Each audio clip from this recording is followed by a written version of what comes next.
tema que vamos a tratar ahora es apasionante debate respecto al tema del chimpancé, el chimpancé como persona y no como animal. Esta es la discusión, obviamente. Pía Pacheco es voluntaria del proyecto Gran Simio, es estudiante de biología. Diego Balducci es médico veterinario, director del Jardín Zoológico y Botánico de La Plata. Y legendario Martín Davis, o Davis como ustedes quieran, para mí es Davis, cuidador y especialista. Para mí es sin duda uno de los primatólogos más importantes de la Argentina. Sabe mucho de primates en serio. El otro día te estábamos buscando, no me acuerdo por qué no podía tener un orangután sexo con un chimpancé, se armó toda una discusión. Pues yo decía, si son de la misma especie, si bien tienen, digamos, raíces distintas, bueno, se armó toda una discusión, yo quería hablar con vos, no sé por qué no te pudimos ubicar. La discusión, digamos, que se armó ahora tiene que ver con si el chimpancé, que es sin duda el más inteligente de la escala de los simios, de los grandes simios, o de los simios en general, es persona no humana. ¿Cuál es la diferencia entre animal y persona no humana? Bueno, en realidad la definición de persona es filosófica. Es individuo. Es claro, es cualquiera que, bueno, que tiene una personalidad, que tiene conciencia del presente, del pasado, del futuro, que puede tener cultura. La definición biológica de chimpancé sí es totalmente distinta de la definición biológica de humano. Son dos especies distintas. O sea, es persona pero no humana. Pero no humana. Ahora, ese mito de que tiene 94% de humano, un chimpancé, que incluso la sangre de un chimpancé se le puede dar a un humano. Sí, en realidad no es un mito, es una realidad. Ese real. 6% que es lo que le falta. Eso es lo único que nos diferencia a nosotros de estos que son los chimpancés. Chimpancé es el más inteligente de la escala. Sí. De los simios, digamos. Sí. Sí, por eso se habla de los simios en general también, estamos dentro de esta disyuntiva, porque se quieren incorporar también tanto los orangutanes, los bonobos, los chimpancés, es decir, pero puntualmente nosotros hablamos de los chimpancés. En la escala de inteligencia, según lo tenemos nosotros registrado, digamos, con una inteligencia de capacidad humana, está primero el chimpancé, después los bonobos, o después los orangutanes. Están juntos. Están juntos, o sea, ¿no hay diferencia entre un chimpancé, un bonobo y un orangután? En algunas formas sociales de su biología, de su tipo de sociedad, pero no en la inteligencia. Por lo menos son los dos más cercanos en parentesco al ser humano, según el ADN, 99.4. O sea, tenemos 99.4 de chimpancé, digamos, un chimpancé tiene 99.4 de humano. Igual el ADN, compartimos el 99.4% del ADN. Si uno podría tener un pariente chimpancé.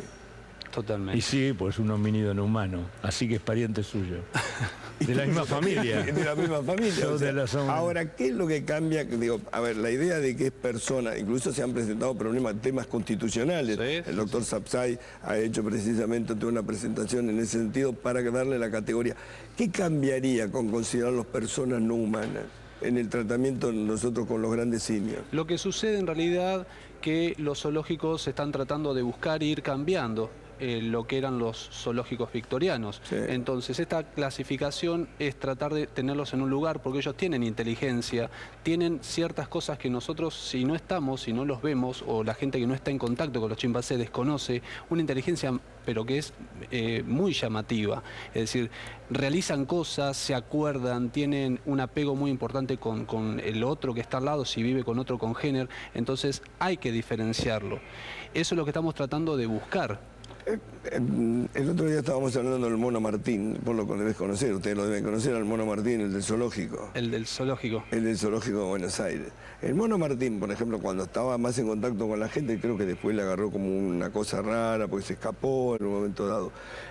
Hacían maniobras, por ejemplo, le dabas un jugo, un tetrabric, por ejemplo, una cepita, sacaba el sorbete, lo clavaba en el agujerito donde tenía que y lo bebía. El helado lo pelaba perfectamente. Digo, esa condición... Inteligencia instrumental. Instrumental. Pero las capacidades cognitivas, lo que está diciendo el doctor Balducci, que tiene que ver con, como dijo Pía, hay una cuestión filosófica que podrían redefinirla los filósofos, pero con las capacidades cognitivas que se da una persona humana, la tienen los chimpancés y algunas otras especies, pero específicamente el chimpancé tienen algunas capacidades, voy a decir dos fundamentales, que es de la inteligencia instrumental es por un lado, que tiene que ver con lo que decía Diego y lo que decía usted, y esto deviene también en que tiene cultura. O sea, los chimpancés, igual que los seres humanos, que nacen en un lugar de África, no saben exactamente lo que hacen los de otra zona. Así como nosotros no hablamos chino ni comemos con palito, acá tomamos mate y hablamos español, un grupo de chimpancés de un lugar de África no necesariamente tiene las mismas costumbres que los otros, incluido, o sea, que han adquirido una cultura referida al espacio. Porque lo que ellos, por su inteligencia instrumental, a uno se les ocurre agarrar, por ejemplo, termitas con una ramita y otros usan bastones o palos que los afinan con los dientes. Es decir, son herramientas distintas que según donde están en África, o sea, se la transmiten de generación en generación a esa comunidad que usa determinada herramienta. Ahora, Pía, digamos, entre las condiciones que si se lo considera persona, nunca más puede haber animales en cautiverio. A ver, la idea es, considerando las personas... Un segundito, por favor, sí. Teneme paciencia. Estoy hablando entonces del tema del cautiverio. Digo, al ser considerados personas, ¿termina la etapa de cautiverio de estos animales? Hoy en principio lo que estamos planteando es decir... De estas personas, perdón. Claro. De estas personas, basta de animales. Hoy podemos decir, a ver, dándole esta categoría de persona no humana, podríamos empezar a reconocerles algunos derechos distintos. Es decir, no los podemos tener tal vez en las mismas condiciones en las que tenemos hoy. En los casos en los que podamos darles la posibilidad de vivir en libertad, sería conservando su estado natural, esa es la primera opción. Después, la segunda sería decir, bueno, llevémoslos a lugares específicos donde tengan mejores condiciones en las que están expuestos. Si lo vamos a tener en una jaula de 2x2, no está bueno para una persona no humana. Tengámoslo en un santuario. En el caso en el que no podamos tenerlo en un santuario, bueno, tenemos el zoológico que sea la mejor opción. Hay un santuario en Brasil, creo que hay un ejemplo es el santuario de Brasil, que tiene varios. En realidad. Tiene varios santuarios. Tiene varios santuarios, de los cuales nosotros es uno de los motivos por los cuales también estamos tratando de ver, de poder ubicar estos animales, que lamentablemente en la Argentina no hay, en un lugar más confortable. Santuario es... No tenemos santuario. No hay. En realidad hay uno de los que se lo puede denominar santuario, es el que se encuentra en la provincia de Córdoba, que tiene monos carayá, que tampoco son autóctonos de ahí. No, bastante más grandecitos, que los machos son de color negro, son aulladores, los que hacen ruidos, los aulladores.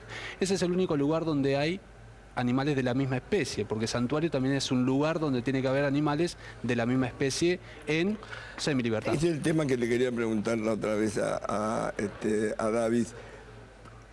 Si un chimpancé tiene relaciones con un orangután, ¿no pueden tenerla? No, eso se da entre Por si son simios, ¿por qué no podrían tenerlo? Bueno, en principio hay una barrera, una barrera geográfica fundamental, por los orangutanes son asiáticos y los chimpancés son Pero si africanos. convivieran en un zoológico. Pero en los zoológicos, o sea, los orangutanes de distintas especies, pero tienen el mismo género, dan híbridos, el orangután de Sumatra con el orangután de Borneo. Se produce un híbrido. Que no es algo recomendable de ninguna manera, por eso... Pero pueden tener sexo, pero son un híbrido. Los orangutanes de Borneo y de Sumatra, pero hasta donde yo conozco, no sé el doctor, los chimpancés... ¿Cómo? Claro, en realidad esa pequeña... Pero digamos, un orangután con un chimpancé no podría tener nunca relación. No, porque esa pequeña diferencia que tienen genética no les permiten reproducirse. No pueden tener un híbrido, como dice Martín, dentro de la misma especie... ¿Sí? Si fueran, por ejemplo, bonobos que hay de diferentes lugares, pueden llegar a reproducirse. ¿Pero porque son más flexibles? No, porque directamente esa línea pequeña que tienen de diferencia entre uno y otro no ¿Pero permite tiene que ver con la estructura física o tiene que ver con una cuestión con la genética? Con la genética. Con la genética. Inclusive por aprendizaje, los chimpancés no tienen sexo por instinto, lo aprenden. O sea, podríamos enseñarle a un chimpancé a tener sexo con un orangután. Pero el bonobo no tiene sexo por placer. Sí. En realidad o por lo menos en realidad es una sociedad, a diferencia del chimpancé, que es una sociedad cooperativa machista. La de los bonobos es cooperativa feminista, es decir, hay dominantes hembras.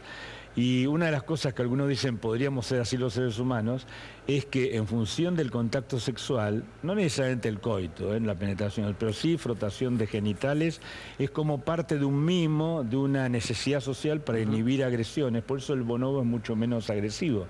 El chimpancé se parece más al hombre que ningún otro gran simio, incluido el bonobo, no, más allá de lo genético, por lo conductual. Es el modelo del hombre primitivo.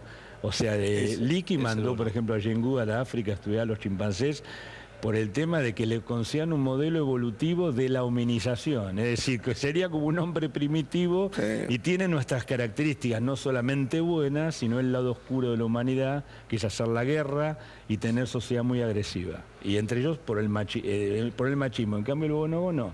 Ahora, ¿ustedes digamos, creen en el evolucionismo o no? Yo sí. Sí. Todos creemos en el evolucionismo. Hay pruebas. ¿Sabes cuál es el secreto?